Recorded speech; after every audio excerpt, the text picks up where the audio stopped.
Hello and welcome. Today you and I are going to be reading The Well by W. W. Jacobs. This is a delightfully thrilling little tale, and I really enjoyed reading it. I hope you will too. So, a little backstory. William Wymark Jacobs was born in Wapping, London, England in 1863. He's best known for his short story The Monkey's Paw, which was published in The Strand and then The Lady of the Barge anthology in 1902. While this short horror story is what he is best known for, his works tended to be more on the humorous side, and his stories often featured mariners and their misadventures. So, this story you and I are going to be reading today was also published in the Lady of the Barge anthology, and is about two cousins, Jem Benson and Wilfred Carr. The story opens in the billiard room of Jem Benson's home, and after the two have finished their game, they start to talk and discuss the changes in their life.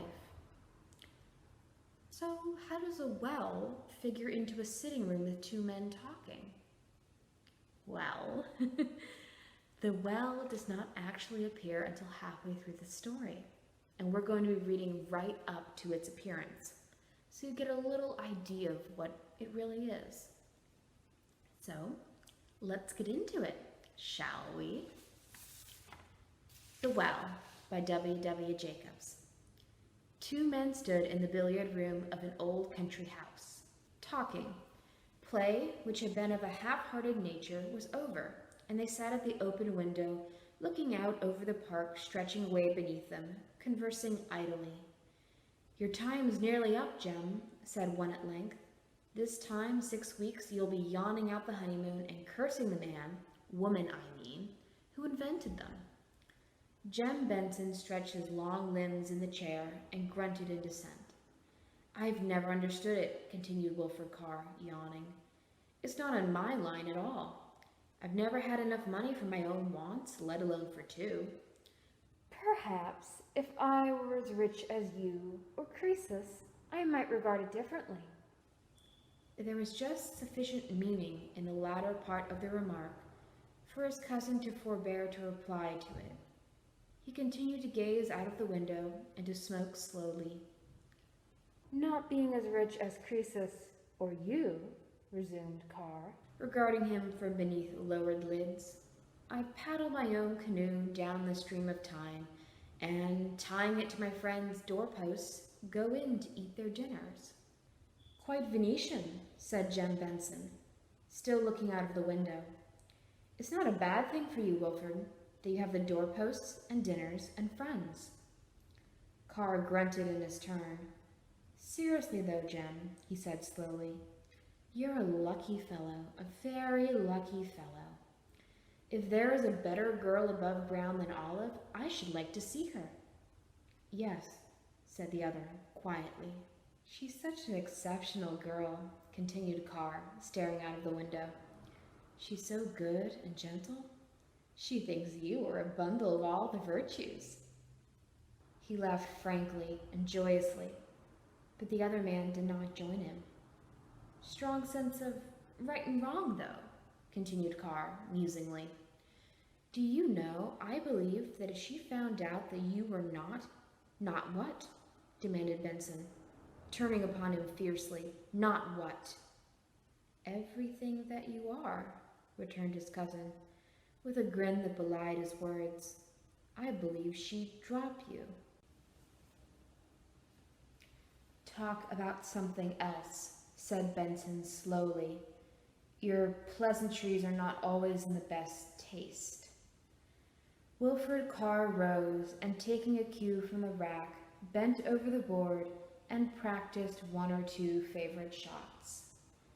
"The only other subject I can talk about just at present is my own financial affairs," he said slowly as he walked round the table. "Talk about something else," said Benson again, bluntly. "And the two things are connected," said Carr, and dropping his cue, he half sat on the table and eyed his cousin. There was a long silence. Benson pitched the end of his cigar out of the window and, leaning back, closed his eyes. "Do you follow me?" inquired Carr at length. Benson opened his eyes and nodded at the window. "Do you want to follow my cigar?" he demanded. "I should prefer to depart by the usual way, for your sake," returned the other, unabashed. "If I left by the window, all sorts of questions would be asked, and you know what a talkative chap I am." "So long as you don't talk about my affairs," returned the other, restraining himself by an obvious effort. "You can talk yourself hoarse." "I'm in a mess," said Carr slowly, "a devil of a mess. If I don't raise 1,500 by this day fortnight, I may be getting my board and lodging free." "Would that be any change?" questioned Benson. "The quality would," retorted the other. "The address also would not be good. Seriously, Jem, would you let me have the 1,500? "No," said the other simply. Carr went white. "It's to save me from ruin," he said thickly. "I've helped you till I'm tired," said Benson, turning and regarding him. "And it is all to no good. If you've got into a mess, get out of it. You should not be so fond of giving autographs away." "It's foolish, I admit," said Carr deliberately. "I won't do so any more. By the way, I've got some to sell. You needn't sneer. They're not my own." "Whose are they?" inquired the other. "Yours." Benson got up from his chair and crossed over to him. "What is this?" he asked quietly. "Blackmail?" "Call it what you like," said Carr. "I've got some letters for sale. Price 1,500. And I know a man who would buy them at that price for the mere chance of getting Olive from you. I'll give you first offer. If you have got any letters bearing my signature, you will be good enough to give them to me," said Benson, very slowly. "They're mine," said Carr lightly, "given to me by the lady you wrote them to. I must say that they are not all in the best possible taste." His cousin reached forward suddenly and, catching him by the collar of his coat, pinned him down on the table. "Give me those letters," he breathed, sticking his face close to Carr's. "They're not here," said Carr, struggling. "I'm not a fool.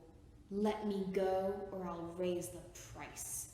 The other man raised him up from the table in his powerful hands, apparently with the intention of dashing his head against it. Then suddenly his hold relaxed, as an astonished-looking maidservant entered the room with letters. Carr sat up hastily. "That's how it was done," said Benson, for the girl's benefit, as he took the letters. "I don't wonder at the other man making him pay for it, then," said Carr blandly. "You will give me those letters?" said Benson suggestively, as the girl left the room. "At the price mentioned, yes," said Carr.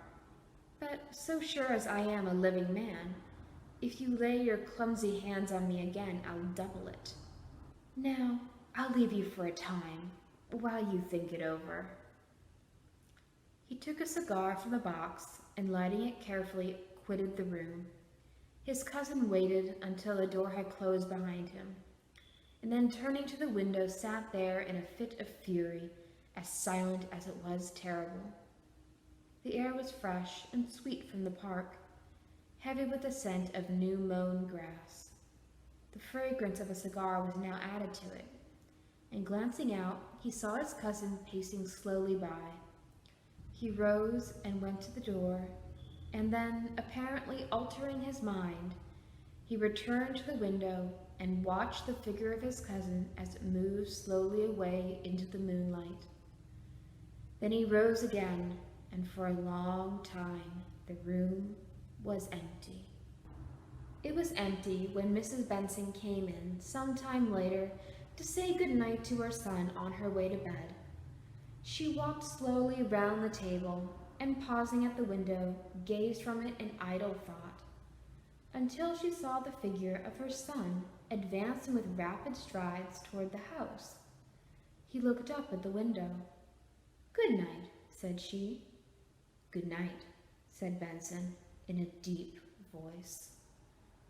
"Where is Wilford?" "Oh, he is gone," said Benson. "Gone?" "We had a few words. He was wanting money again, and I gave him a piece of my mind.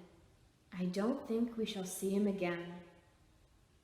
"Poor Wilford," sighed Mrs. Benson. "He is always in trouble of some sort. I hope that you were not too hard upon him."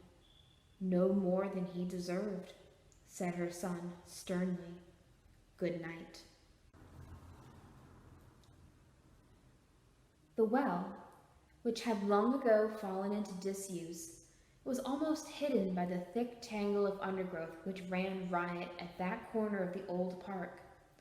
It was partly covered by the shrunken half of a lid, above which a rusty windlass creaked in company with the music of the pines when the wind blew strongly. The full light of the sun never reached it, and the ground surrounding it was moist and green when other parts of the park were gaping with the heat. So, that was the first part of The Well by W.W. Jacobs. So, why did Jem Benson leave the room? What did he do that took so long? And why was he coming from the park? Questions that will be answered in the second part. So, I hope you'll join us then. And you can find this short story in the public domain. So it is available on Project Gutenberg. So you can read it in full there if you would like. So I hope you enjoyed, and I hope you will join us next time.